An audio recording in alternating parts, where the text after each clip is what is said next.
एक गांव में एक किसान रहता था। वह बहुत गरीब था। उसके दिन बहुत मुश्किल से कट रहे थे।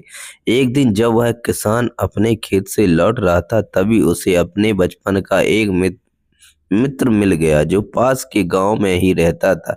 दोनों मित्र एक दूसरे से मिलकर बहुत प्रसन्न हुए। दोनों बातें करते करते एक पेड़ के नीचे ताजी हवा में बैठ गए। किसान ने अपने मित्र से पूछा, तू क्या काम करता है?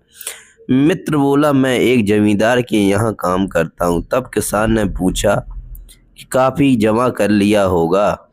मित्र बोला, हमारी किस्मत में तो पैसा है ही नहीं। किसान बोला, ऐसा ही मेरे साथ भी है। किसान उदास होकर बोला, छोटा सा खेत है मेरा और बीवी बच्चों का गुजारा बड़ी मुश्किल से चल पाता है। मित्र बोला, हमारे गांव में एक महात्मा आया है, उनसे जाकर तुम इस समस्या का हल पूछ लो। किसान रात भर यही सोचता रहा। सुबह वह अपनी पत्नी से बोला, किसी काम से दूसरे गांव जा रहा हूँ, देर से आऊंगा। किसान उस महात्मा के पास पहुंचा।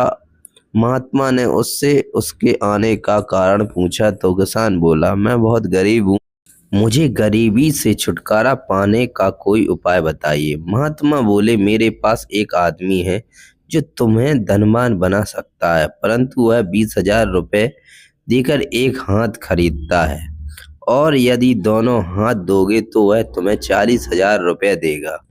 किसान बोले, यदि मैं हाथ बेच दूंगा तो अपना काम भी नहीं कर पाऊंगा, यहाँ तक कि मैं कुछ खा पी भी नहीं पाऊंगा।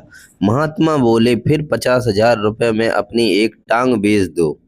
किसान बोला, फिर तो मैं लंगड़ा हो जाऊंगा।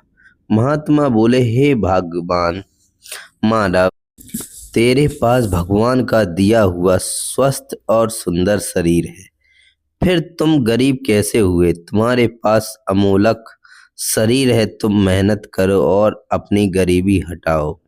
किसान बोला, मैं समझ गया महाराज, अब मैं कभी अपनी गरीबी के कारण दुखी नहीं होऊंगा।